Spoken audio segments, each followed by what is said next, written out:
Hi friends, welcome back to Gausiya boutique. Friends, ಇವತ್ತು ನಾನು ನಿಮಗೆ ಕ್ರಾಸ್ ಕಟ್ ಬ್ಲೌಸ್ ಕಟ್ಟಿಂಗ್ ಹೇಗೆ ಅಂತ ತಿಳಿಸ್ಕೊಡಕ್ ಬಂದಿದ್ದೀನಿ.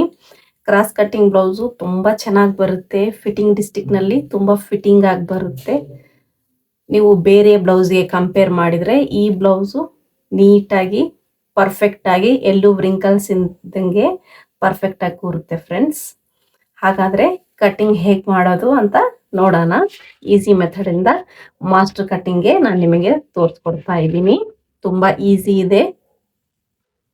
ಮೆಥಡ್ ಪ್ರಕಾರ ಕಲಿತ್ರೆ ತುಂಬ ಈಸಿಯಾಗಿ ನೀಟಾಗಿ ಎಲ್ಲೂ ಏನು ಪ್ರಾಬ್ಲಮ್ ಇಲ್ದಂಗೆ ನಾವು ಕಲಿಬಹುದು. ಹಾಗಾದರೆ ನೀವೇನು ಮಾಡಬೇಕು, ನನ್ನ ಚಾನಲನ್ನು ಸಬ್ಸ್ಕ್ರೈಬ್ ಮಾಡಬೇಕು. ಓಕೆ ಫ್ರೆಂಡ್ಸ್, ಈಗ ವಿಡಿಯೋ ಶುರು ಮಾಡೋಣ. ಫ್ರೆಂಡ್ಸ್, ಮೆಜರ್ಮೆಂಟ್ಸ್ ಈ ರೀತಿ ಇದ್ದಾವೆ. ನಾನು ಆ್ಯಸ್ ಇಟ್ ಈಸು ಎಲ್ಲ ವಿಡಿಯೋದಲ್ಲಿ ಹೇಳ್ದಂಗೆ ಮೆಜರ್ಮೆಂಟ್ಸ್ ನಾನು ನಿಮಗೆ ಮೆಜರ್ ಮಾಡ್ತಾನೆ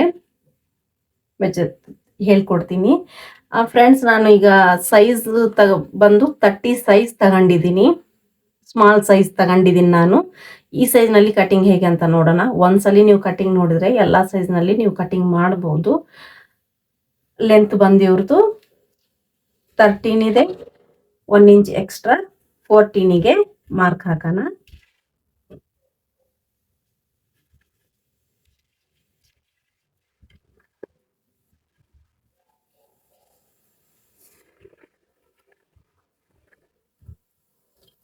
next line upper chest line, armhole line ಎರಡೂ ಹೇಳ್ತಾರೆ. 5.5ಗೆ ಒಂದು ಲೈನ್ ಹಾಕೋಣ ಫ್ರೆಂಡ್ಸ್.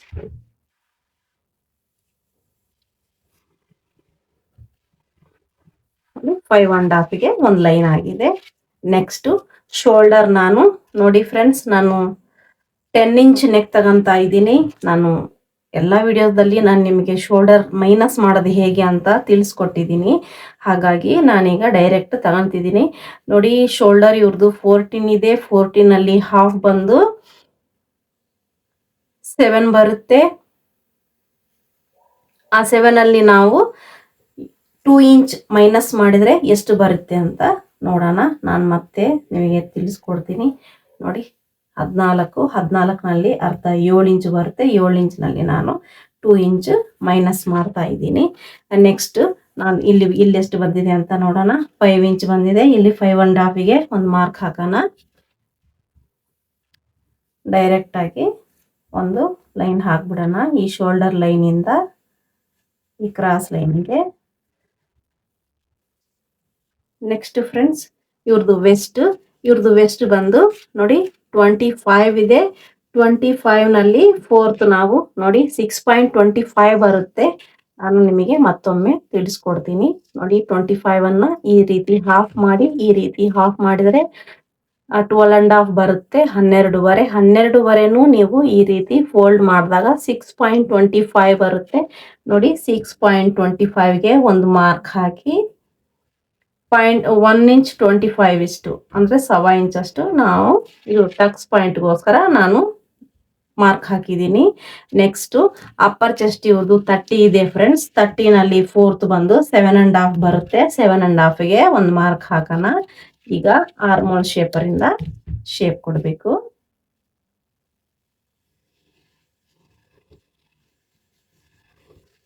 ನೋಡಿ, ಶೇಪ್ ಕೊಟ್ಟು ಆಗಿದೆ. ಇಲ್ಲೂ ಅಷ್ಟೇ 0.25 ಅಷ್ಟು. 0.25 ಅಂದರೆ 2 ಪಾಯಿಂಟ್ಸ್ ಅಷ್ಟು ಇಲ್ಲಿ ಮಾಡ್ತೀನಿ. ಶೋಲ್ಡರ್ ಬಿಡ್ತು ನಾನು 2.25 ಇಂಚ್ ತಗೊಂತಾ ಇದ್ದೀನಿ. ನೆಕ್ಸ್ಟ್ ಶೋಲ್ಡರ್ ಡೌನ್ ಮಾರ್ಕ್ ಹಾಕಿದೀವಲ್ಲ, ಅಲ್ಲಿಂದ ಅಲ್ಲಿಗೆ ಸ್ಟ್ರೈಟ್ ಲೈನ್ ಹಾಕೋಣ. ನೆಕ್ಸ್ಟ್ ಫ್ರೆಂಡ್ಸ್, ಇಲ್ಲಿಗೆ ಸ್ಟ್ರೈಟ್ ಲೈನ್ ಹಾಕ್ಬಿಡೋಣ.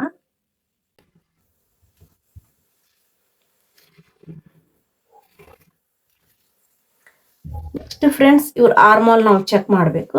ನೋಡಿ, ಆರ್ಮೋಲ್ 14.5 ಇದೆ. 14 ಇದೆ. 14.5 ಮಾಡೋಣ. 14.5 ಮಾಡಿ 14.5 ಹಾಫ್ ಮಾಡಬೇಕು. ಆವಾಗ 7.25 ಬರುತ್ತೆ. ನಮ್ಮ ಆರ್ಮೋಲ್ ಎಷ್ಟು ಬರ್ತಾ ಇದೆ ಅಂತ ನಾವು ಚೆಕ್ ಮಾಡೋಣ. ನಮ್ಮ ಸ್ಟಿಚಿಂಗ್ ಲೈನ್ ಇಲ್ಲಿಂದ ಶುರುವಾಗುತ್ತೆ. ಆರ್ಮೋಲ್ ಚೆಕ್ ಮಾಡಬೇಕಾದ್ರೆ ಸ್ವಲ್ಪ ಗಮನ ಇಟ್ಟು ಚೆಕ್ ಮಾಡಿ ನೋಡಿ ಫ್ರೆಂಡ್ಸ್, ಪರ್ಫೆಕ್ಟ್ ಆಗಿ 7.25 ಬರ್ತಾ ಇದೆ. ನಮ್ಮ ಆರ್ಮೋಲ್ ಕರೆಕ್ಟ್ ಆಗಿ ಇದೆ. ಈಗ ನಾವು ಬ್ಯಾಕ್ ನೆಕ್ ಲೈನ್ ಹಾಕಬೇಕು. ಬ್ಯಾಕ್ ನೆಕ್ ನಮ್ದು 10 ಇಂಚಿನಲ್ಲಿ ಓಪನ್ ಆಗ್ತಾ ಇದೆ, ಹಾಗಾಗಿ 1/2 ಇಂಚ್ ಎಕ್ಸ್ಟ್ರಾ ಆ್ಯಡ್ ಮಾಡಿ 10.5ಗೆ ಒಂದು ಮಾರ್ಕ್ ಹಾಕೋಣ. ನೆಕ್ಸ್ಟ್ ನೆಕ್ಗೋಸ್ಕರ ಒಂದು ಲೈನ್ ಮಾರ್ಕ್ ಹಾಕೋಣ ಸ್ಟ್ರೈಟ್ ಶೋಲ್ಡರ್ ಇಂದ.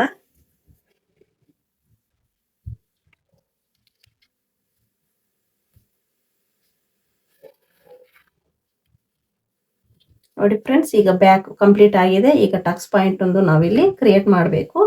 ಈಗ ನಾನು ಕಟ್ ಮಾಡ್ಕೊಂತೀನಿ. ಇಲ್ಲಿ ನಮ್ದು ಆರ್ಮೋಲ್ ಅಲ್ಲಿ ನಮ್ದು ಸ್ಟಿಚಿಂಗ್ ಪಾಯಿಂಟ್ ಹತ್ರ ಒಂದು ಕಟ್ ಇಡೋಣ ಫ್ರೆಂಡ್ಸ್. ಇಲ್ಲೂ ಅಷ್ಟೇ ನೆಕ್ ಲೈನ್ ಹತ್ರನು ಒಂದು ಕಟ್ ಇಡಬೇಕು. ಈ ರೀತಿ ಕಟ್ ಇಡೋದ್ರಿಂದ ನಾವು ನೆಕ್ಸ್ಟ್ ಶೋಲ್ಡರ್ ಲೈನ್ ಮೆಜರ್ ಮಾಡಬೇಕಾದ್ರೆ ನಮಗೆ ಈಸಿ ಆಗುತ್ತೆ. ನೆಕ್ಸ್ಟ್ ಇಲ್ಲಿ 1/2 ಇಂಚ್ ಅಷ್ಟು, ಮುಕ್ಕಾಲು ಇಂಚ್ ಅಷ್ಟು ನಾನು ಮಾರ್ಕ್ ಹಾಕ್ತಾ ಇದ್ದೀನಿ. ಅಂದ್ರೆ 0.75 ಅಷ್ಟಿಗೆ ಒಂದು ಮಾರ್ಕ್ ಹಾಕ್ತಾ ಇದ್ದೀನಿ. ಸೆಂಟರ್ ಮಾಡಿ ಈ ರೀತಿ ಸೆಂಟರ್ ಮಾಡಿ ನಾವು 1/4 ಇಂಚ್ ಅಷ್ಟು ಅಂದ್ರೆ 0.25 ಅಷ್ಟು ತಗೊಂಡಿದ್ವಲ್ಲ, ಅದು ಈ ರೀತಿ ಹಾಫ್ ಮಾಡಿ. ನಾನು ಬಿಗಿನರ್ಸ್ ಅಂತ ನಾನು ನಿಮಗೆ ತಿಳಿಸ್ಕೊಡ್ತಾ ಇದ್ದೀನಿ ಎಲ್ಲ ನೀಟಾಗಿ. ನೀವು ಇದರಲ್ಲಿ ಪ್ರೊಫೆಷನಲ್ಸ್ ಇದ್ರೆ ನೀವು ಆರಾಮಾಗಿ ಮಾಡ್ಬೋದು. ನೆಕ್ಸ್ಟ್ 4.5ಗೆ ಒಂದು ಮಾರ್ಕು ಸ್ಟ್ರೈಟ್ ಆಗಿ ಮಾರ್ಕ್ ಹಾಕೋಣ.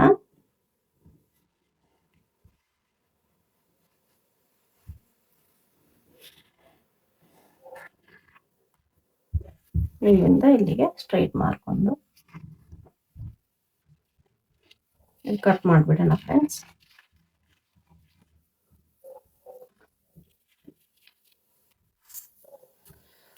ನೋಡಿ ನಮ್ಮ ಬ್ಯಾಕ್ ಪಾರ್ಟ್ ರೆಡಿ ಆಗಿದೆ. ಈಗ ಇದ್ರ ಪ್ರಕಾರ ಫ್ರಂಟ್ ಪಾರ್ಟ್ ಕಟ್ ಮಾಡೋದು ಹೇಗೆ ಅಂತ ನೋಡೋಣ. ಈಗ ಬ್ಯಾಕ್ ಪಾರ್ಟ್ ಪ್ರಕಾರ ಫ್ರಂಟ್ ಪಾರ್ಟ್ ಯಾವ ರೀತಿ ಕಟ್ ಮಾಡೋಣ ಅಂತ ನೋಡೋಣ. ಫಸ್ಟ್ ಒಂದು ಮಾರ್ಕ್ ಹಾಕ್ತಾ ಇದ್ದೀನಿ. ಇದು ನಮ್ದು ಹುಕ್ ಲೈನ್ ಮತ್ತೆ ಐಪಟ್ಟಿಗೋಸ್ಕರ ಆಗಿರುತ್ತೆ. ಈಗ ಬ್ಯಾಕ್ ಪಾರ್ಟ್ ಯಾವ ರೀತಿ ಇದೆಯೋ ಅದೇ ರೀತಿ ಆಸ್ ಇಟ್ ಈಸ್ ಹೇಗಿದೆಯೋ ಲೂಸಿಂಗ್ ಏನ್ ಬಿಡೋದು ಬೇಡ. ನೋಡಿ ಫ್ರೆಂಡ್ಸ್, ಈಗ ಫ್ರಂಟ್ ನೆಕ್ ಇವ್ರದ್ದು 7 ಇಂಚಿನಲ್ಲಿ ಓಪನ್ ಆಗ್ತಾ ಇದೆ. 7.5ಗೆ ಒಂದು ಮಾರ್ಕು.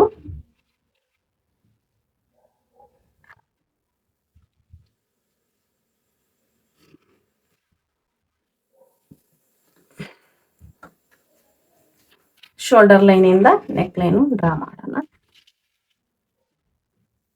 ಈಗ ಆರ್ಮೋಲ್ ಶೇಪರ್ ಇಂದ ಶೇಪ್ ಕೊಡೋಣ ಫ್ರೆಂಡ್ಸ್. ಯಾವ ನೆಕ್ ಆದ್ರೂ ನಾವು ಡ್ರಾ ಮಾಡಬಹುದು. ನೆಕ್ಸ್ಟ್ ಇವ್ರದ್ದು bust height friends, bust height 9 ಇಂಚಿಗೆ ಬರುತ್ತೆ. ನಾನು 9 ಇಂಚಿಗೆ ಒಂದು ಮಾರ್ಕ್ ಹಾಕ್ತಾ ಇದ್ದೀನಿ.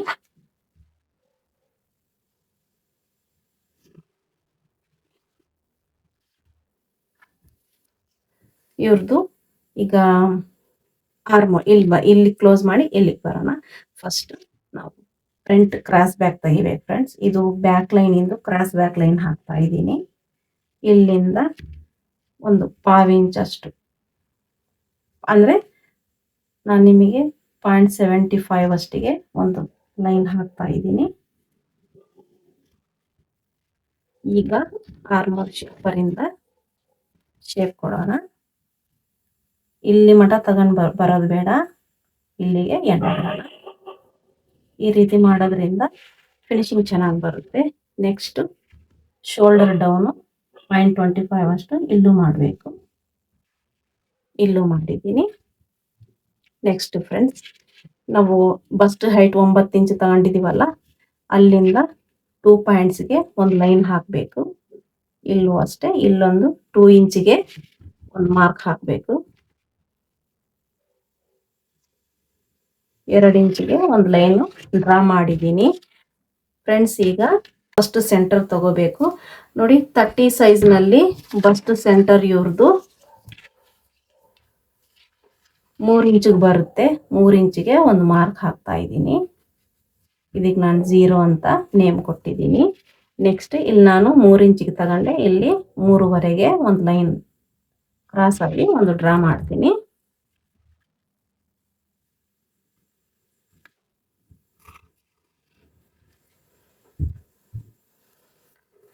ನೆಕ್ಸ್ಟ್ ಫ್ರೆಂಡ್ಸ್, ಈಗ ಬಸ್ಟ್ ಸೆಂಟರ್ ಆಗಿದೆ.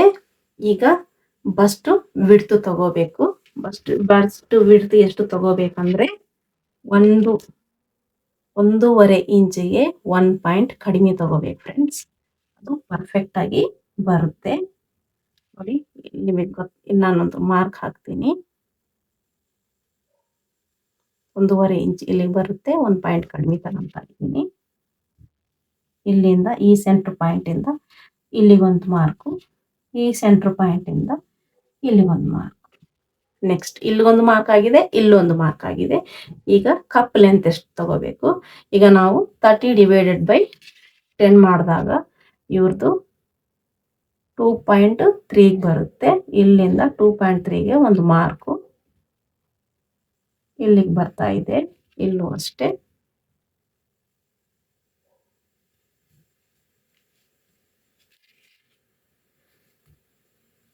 ಇಲ್ಲಿಗೆ ಬರ್ತಾ ಇದೆ ಫ್ರೆಂಡ್ಸ್.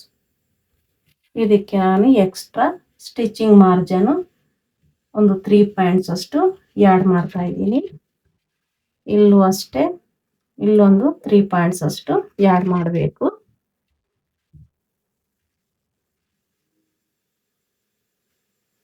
ಈಗ 0 ಪಾಯಿಂಟಿಂದ ಇಲ್ಲಿಗೆ ಒಂದು ಸ್ಟ್ರೈಟ್ ಲೈನು, ಇಲ್ಲೂ ಅಷ್ಟೇ.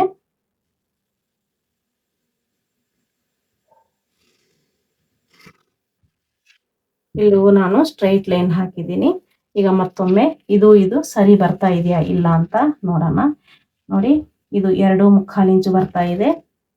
ಇದು 2.25 ಇಂಚೇ ಬರಬೇಕು. 2.25 ಇಂಚೇ ಬರ್ತಾ ಇದೆ ಫ್ರೆಂಡ್ಸ್. ಈಗ ಇಲ್ಲಿಂದ ಇಲ್ಲಿಗೆ 90 ಡಿಗ್ರಿಯಲ್ಲಿ ಒಂದು ಲೈನ್ ಹಾಕೋಣ. ಇಲ್ಲೂ ಅಷ್ಟೇ ಸ್ವಲ್ಪ ಕ್ರಾಸ್ನಲ್ಲಿ ಇಲ್ಲೊಂದು ಲೈನ್ ಹಾಕೋಣ. ನೆಕ್ಸ್ಟ್ ಸ್ಟಿಚಿಂಗ್ ಮಾರ್ಜಿನ್ ಇದರಲ್ಲೇ ಆ್ಯಡ್ ಆಗಿದೆ ಫ್ರೆಂಡ್. ನಾನು ಇಲ್ಲಿ ಆಲ್ರೆಡಿ ಆ್ಯಡ್ ಮಾಡಿದ್ದೀನಿ. ಇಲ್ಲಿಂದ ಲೈನ್ ಬಂದಿದೆಯಲ್ಲ, ಇದರಲ್ಲಿ ಇಲ್ಲೂ ಆ್ಯಡ್ ಆಗಿದೆ, ಇಲ್ಲೂ ಆ್ಯಡ್ ಆಗಿದೆ. ನೆಕ್ಸ್ಟ್ ಇವ್ರದ್ದು ಫುಲ್ ಬಸ್ಟ್ 7.5 ಬರುತ್ತೆ. ಫುಲ್ ಬಸ್ಟ್ ಇವ್ರದ್ದು 30 ಇದೆಯಲ್ವಾ, ನೋಡಿ ಫುಲ್ ಬಸ್ಟ್ ಇವ್ರದ್ದು 30 ಇದೆ. 30ನಲ್ಲಿ 4th ಪಾರ್ಟ್ 7.5 ಬರುತ್ತೆ. 7.5ಗೆ 7.5 ಇಲ್ಲೊಂದು ಹಾಕಿ 0.75 ಅಷ್ಟಿಗೆ ಇಲ್ಲಿ ಒಂದು ಮಾರ್ಕ್ ಹಾಕಿ, ಈ ಮಾರ್ಕ್ ಹಾಕಿ ಇಲ್ಲಿಂದ ಸ್ಟ್ರೈಟ್ ಆಗಿ ಲೈನ್ ಹಾಕೋಣ.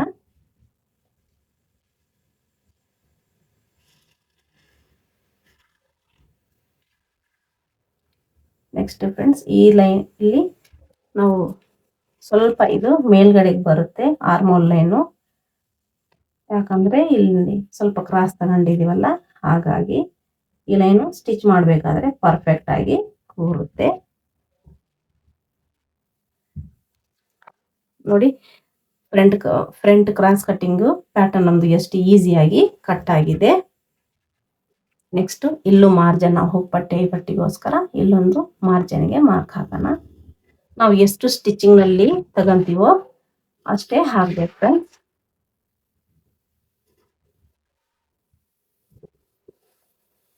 ಈಗ ಇದು ಕಟ್ ಮಾಡೋಣ. ಇಲ್ಲೂ ಅಷ್ಟೇ ಸ್ಟಿಚಿಂಗ್ ನಾವು ಎಲ್ಲೆಲ್ಲಿ ಕಟ್ ಮಾರ್ಕ್ ಹಾಕಿದೀವೋ ಅಲ್ಲಿಗೆ ನಾವು ಕಟ್ ಇಡೋಣ. ನಾವು ಫ್ಯಾಬ್ರಿಕ್ ಮೇಲೆ ಸ್ಟಿಚ್ ಮಾಡಬೇಕಾದ್ರೆ ತುಂಬಾ ಈಸಿ ಆಗುತ್ತೆ ಫ್ರೆಂಡ್ಸ್. ಈ ರೀತಿ ನಾವು ಕಟ್ಸ್ ಇಡೋದ್ರಿಂದ. ಇಲ್ಲೂ ಅಷ್ಟೇ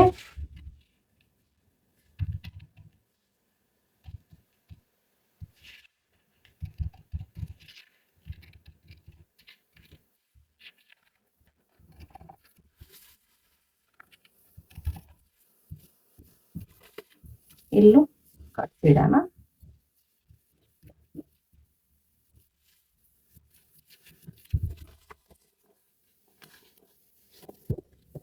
ನೋಡಿ ಫ್ರೆಂಡ್ಸ್, ಈಗ ಫ್ರಂಟ್ ಇದು ಕಟ್ ಆಗಿದೆ. ಇದ್ರ ಪ್ರಕಾರ ನಾವು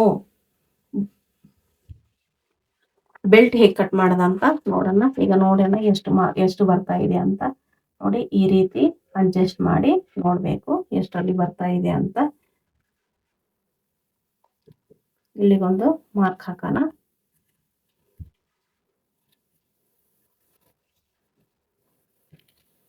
ಇದು ನಮ್ದು 2.25 ಇಂಚ್ ಬರ್ತಾ ಇದೆ ಫ್ರೆಂಡ್ಸ್. 2.25 ಇಂಚಿಗೆ 1 ಇಂಚ್ ಎಕ್ಸ್ಟ್ರಾ ಆ್ಯಡ್ ಮಾಡಿ 3 ನೋಡಿ 2.25 ಇಂಚ್ ಇಲ್ಲಿ ಬರ್ತಾ ಇದೆ. ಇದಕ್ಕೆ ಎಕ್ಸ್ಟ್ರಾ ನಾವು 3.25 ಇಂಚು ಮಾಡಬೇಕು. ಇಲ್ಲಿಗೊಂದು ಮಾರ್ಕು, ಇಲ್ಲಿಗೂ ಒಂದು ಮಾರ್ಕ್ ಹಾಕೋಣ ಫ್ರೆಂಡ್ಸ್. ಇದಕ್ಕೊಂದು ಸ್ಟ್ರೈಟ್ ಲೈನ್ ಹಾಕೋಣ. ಇಲ್ಲೂ ಒಂದು ಸ್ಟ್ರೈಟ್ ಲೈನು. ಈಗ ಇವ್ರದ್ದು ವೆಸ್ಟ್ 6.25 ನೋಡಿ. ಇದಕ್ಕೊಂದು ಇಲ್ಲಿ ಕ್ರಾಸ್ ಲೈನ್ ತಗೊಂತಾ ಇದ್ದೀನಿ. ವೆಸ್ಟ್ ಹತ್ರ ಪರ್ಫೆಕ್ಟ್ ಆಗಿ ಕೂರುತ್ತೆ. 1/2 ಇಂಚ್ ಅಷ್ಟು ಒಳಗಡೆ ತಗೊಂಡಿದ್ದೀನಿ. ಇಲ್ಲಿಂದ 6.25 ಇಲ್ಲಿ ಒಂದು ಮಾರ್ಕು, ಇಲ್ಲಿಂದ 2.5 ಎಕ್ಸ್ಟ್ರಾ ತಗೊಳ್ಳೋಣ. ಇಲ್ಲಿಂದ ಒಂದು ಸ್ಟ್ರೈಟ್ ಆಗಿ ಮಾರ್ಕ್ ಹಾಕಿದ್ದೀನಿ. ನೆಕ್ಸ್ಟ್ ಈ ರೀತಿ ಕ್ರಾಸ್ ಆಗಿರ್ಬೇಕು ಫ್ರೆಂಡ್ಸ್.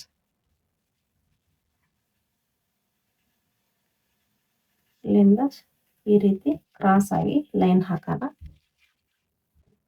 ಈ ಲೈನಿಂದ ಈ ಲೈನಿಗೆ ಸ್ಟ್ರೈಟ್ ಆಗಿ ಮಾರ್ಕ್ ಮಾಡೋಣ. ನೋಡಿ ಬೆಲ್ಟ್ಗೆ ಎಷ್ಟು ಈಸಿಯಾಗಿ ಕಟ್ ಆಗ್ತಾ ಇದೆ. ಇದರಲ್ಲಿ ಆಲ್ರೆಡಿ ಸ್ಟಿಚಿಂಗ್ ಮಾರ್ಜಿನ್ ಆ್ಯಡ್ ಆಗಿದೆ. ಫ್ರೆಂಡ್ಸ್, ನೀವೇನಾದರೂ ಫಸ್ಟ್ ಟೈಮ್ ನನ್ನ ಚಾನಲ್ ಓಪನ್ ಮಾಡಂಗಿದ್ರೆ, ಹೊಸಬರಾಗಿದ್ದಿದ್ರೆ ನನ್ನ ಚಾನಲನ್ನು ಸಬ್ಸ್ಕ್ರೈಬ್ ಮಾಡ್ಕೊಳ್ಳಿ. ಯಾವ ರೀತಿ ವಿಡಿಯೋಸ್ ಬೇಕಂತ ನೀವು ಕಾಮೆಂಟ್ ಸೆಕ್ಷನಲ್ಲಿ ತಿಳಿಸಿ. ನಾನು ಆ ವಿಡಿಯೋಸ್ ಮಾಡೋದಕ್ಕೆ ಟ್ರೈ ಮಾಡ್ತೀನಿ. ಫ್ರೆಂಡ್ಸ್, ನಮ್ಮದು ಬೆಲ್ಟು ರೆಡಿ ಆಗಿದೆ. ಫ್ರಂಟ್ ಪಾರ್ಟು ರೆಡಿ ಆಗಿದೆ. ಬ್ಯಾಕ್ ಪಾರ್ಟು ನೆಕ್ ಕಟ್ ಮಾಡೋಣ. ಫ್ರೆಂಡ್ಸ್, ಇದು ಬ್ಯಾಕ್ ಪಾರ್ಟು, ಇದು ಫ್ರಂಟ್ ಪಾರ್ಟು, ಇದು ಬೆಲ್ಟು. ಇದ್ರ ಪ್ರಕಾರ ನಾವು ಫ್ಯಾಬ್ರಿಕ್ ಮೇಲೆ ಹೇಗೆ ಮಾಡಬೇಕು ಅಂತ ನೋಡೋಣ. ಈಗ ಕಟಿಂಗ್ ನೋಡೋಣ. ನಮಗೆ ಬ್ಯಾಕ್ ಕಟ್ ಮಾಡೋದು ಗೊತ್ತಿದೆ. ಬ್ಯಾಕ್ ನಾವು ಈ ಸೈಡು ಈ ರೀತಿ ಅಡ್ಜಸ್ಟ್ಮೆಂಟ್ ಮಾಡ್ಬೋದು. ಈಗ ನಾನು ಮೇನ್ ಬಂದು ಫ್ರಂಟ್ ಪಾರ್ಟ್ ಯಾವ ರೀತಿ ಅಡ್ಜಸ್ಟ್ ಮಾಡ್ಬೇಕಂತ ನೋಡೋಣ. ಇಲ್ಲಿ ಸೆಂಟರ್ ನಾವು 0 ಅಂತ ನಾವು ಇಲ್ಲಿ ಮಾರ್ಕ್ ಹಾಕಿದೀವಲ್ಲ, ಅದಕ್ಕೆ ಒಂದು ಕಟ್ ಪಾಯಿಂಟ್ ಹಾಕಿ ಈ ರೀತಿ. ಯಾಕಂದ್ರೆ ನಾವು ಫ್ಯಾಬ್ರಿಕ್ ಮೇಲೆ ಕಟ್ ಮಾಡ್ಬೇಕಾದ್ರೆ ಈಸಿ ಆಗುತ್ತೆ ನಾವು ಮಾರ್ಕ್ ಹಾಕೋದು. ಫ್ರೆಂಡ್ಸ್, ನಾನು ಕ್ರಾಸ್ ನಲ್ಲಿ ಕಟ್ ಮಾಡ್ತಾ ಇದ್ದೀನಿ. ಇದು ಕ್ರಾಸ್ ನಲ್ಲಿ ಕಟ್ ಮಾಡೋದ್ರಿಂದ ಪರ್ಫೆಕ್ಟ್ ಆಗಿ ಬರುತ್ತೆ ಬ್ಲೌಸ್ ಇದು. ಅದಕ್ಕೆ ನಾವು ಇದಕ್ಕೆ ಕ್ರಾಸ್ ಕಟ್ ಬ್ಲೌಸ್ ಅಂತ ಹೇಳೋದು. ಇದೀಗ ಯಾವ ರೀತಿ ಮಾರ್ಕ್ ಹಾಕೋದು, ನಾವು ಎಲ್ಲೂ ಮಾರ್ಜಿನ್ ಆ್ಯಡ್ ಮಾಡೋ ಅವಶ್ಯಕತೆ ಇಲ್ಲ. ಆಲ್ರೆಡಿ ನಾವು ಪ್ಯಾಟರ್ನ್ ಅಲ್ಲಿ ಆ್ಯಡ್ ಮಾಡಿದೀವಿ.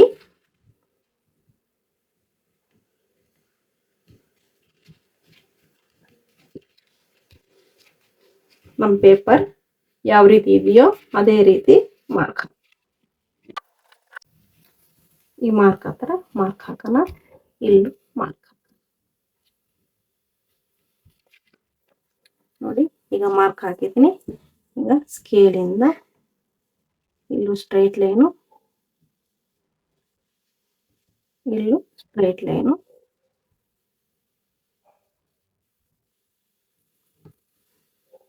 ಇಲ್ಲಿ ಸ್ಟ್ರೈಟ್ ಲೈನ್. ನಾವೆಲ್ಲೆಲ್ಲಿಗೆ ಮಾರ್ಕ್ ಹಾಕಿದೀವಿ ಅಲ್ಲಲ್ಲಿಗೆ ನಾವು ಸ್ಟ್ರೈಟ್ ಲೈನ್ ಹಾಕಿದೀವಿ.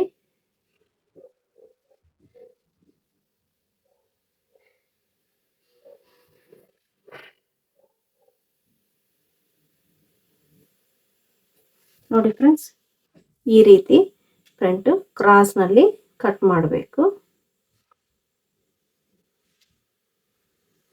ಈಗ ನಾನು ಫ್ರಂಟ್ ಕಟ್ ಮಾಡಿ ತೋರಿಸ್ತೀನಿ ನಿಮಗೆ.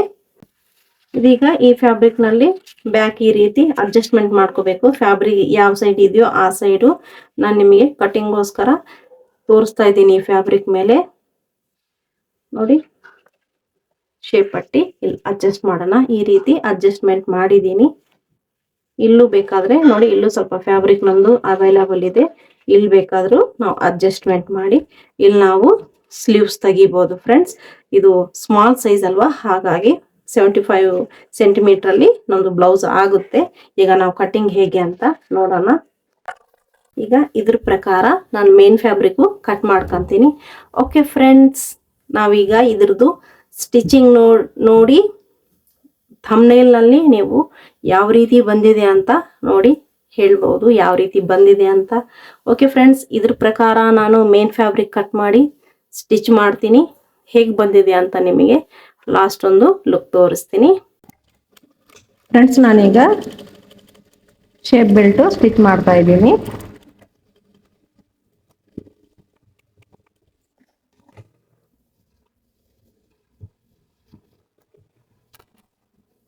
ಇದ್ರ ಮೇಲೆ ಒಂದು ಟಾಪ್ ಸ್ಟಿಚ್ ಹಾಕೋಣ.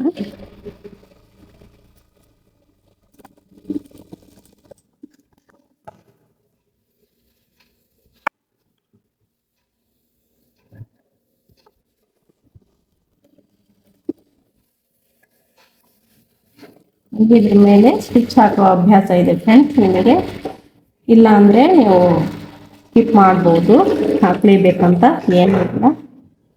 ಈಗ ಎಡ್ಜಸ್ ಈ ರೀತಿ ಕಟ್ ಮಾಡ್ಕೋಬೇಕು. ಲೈನಿಂಗಿಂದ ಮೇನ್ ಫ್ಯಾಬ್ರಿಕ್ ಸ್ವಲ್ಪ ಎಕ್ಸ್ಟ್ರಾನೇ ಇಡಬೇಕು ಫ್ರೆಂಡ್ಸ್.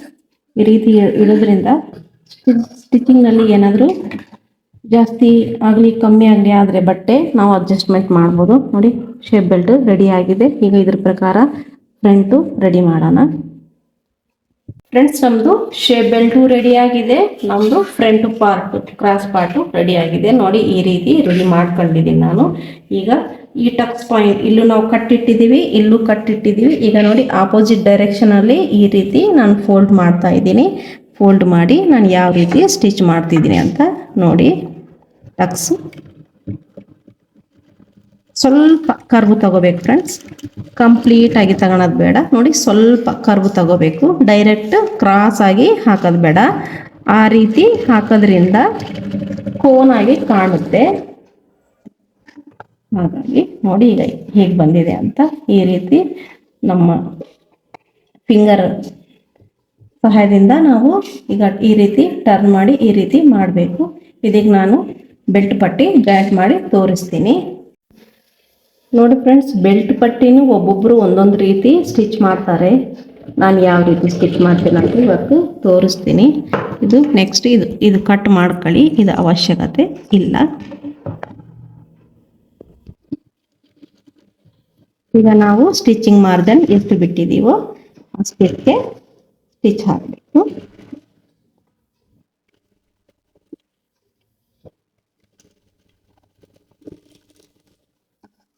ಈ ರೀತಿ ಎಕ್ಸ್ಟ್ರಾಸ್ ಇದ್ರೆ ಸರಿ ಮಾಡ್ಕೊಳ್ಳಿ. ನೆಕ್ಸ್ಟು ಆಪೋಸಿಟ್ ಸೈಡಿಗೆ ಟರ್ನ್ ಮಾಡಿ. ನಾನು ಈ ರೀತಿ ಟರ್ನ್ ಮಾಡಿ ಇದ್ರ ಆಪೋಸಿಟ್ ಸೈಡಿಗೆ ಇದು ಈ ರೀತಿ ಅಡ್ಜಸ್ಟ್ ಮಾಡ್ಕೊಳ್ತೀನಿ. ಈ ರೀತಿ ಮಾಡೋದ್ರಿಂದ ಇಲ್ಲಿ ಇಂಟರ್ಲಾಕ್ ಮಾಡೋ ಅವಶ್ಯಕತೆ ಇರೋದಿಲ್ಲ. ಹಾಗಾಗಿ ನಾನು ಈ ಥರ ಸ್ಟಿಚ್ ಮಾಡ್ತೀನಿ ಫ್ರೆಂಡ್ಸ್. ಇಲ್ಲ ನಾವು ಇಂಟರ್ಲಾಕ್ ಮಾಡೋ ಅವಶ್ಯಕತೆ ಇದೆ ಅಂದರೆ ನಾವು ಡೈರೆಕ್ಟಾಗಿ ಸ್ಟಿಚ್ ಮಾಡ್ಬೋದು ಜಾಯಿಂಟ್ ಮಾಡಿ. ನಾನು ಇದೊಂದು ಸ್ಟಿಚಿಂಗ್ನಲ್ಲೇ ಕವರ್ ಮಾಡ್ತೀನಿ.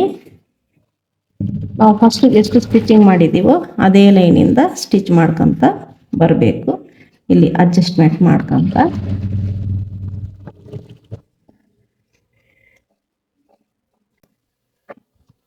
ಇದಕ್ಕೆ ನಾನೀಗ ಹುಕ್ಪಟ್ಟಿ ರೆಡಿ ಮಾಡ್ಕೊತೀನಿ ಫ್ರೆಂಡ್ಸ್. ಇದು ಸ್ಟಿಚ್ ಆಗಿ ರೆಡಿಯಾಗಿದೆ. ನೀವು ನೋಡ್ಬೋದು ಯಾವ ರೀತಿ ಬಂದಿದೆ ಅಂತ. ಫ್ರೆಂಡ್ಸ್, ವಿಡಿಯೋ ಇಷ್ಟ ಆಗಿದ್ದಲ್ಲಿ ಲೈಕ್ ಮಾಡಿ, ಶೇರ್ ಮಾಡಿ, ಕಮೆಂಟ್ ಮಾಡಿ. ಓಕೆ ಫ್ರೆಂಡ್ಸ್, ನೆಕ್ಸ್ಟ್ ವಿಡಿಯೋದಲ್ಲಿ ಮತ್ತೆ ಸಿಗೋಣ.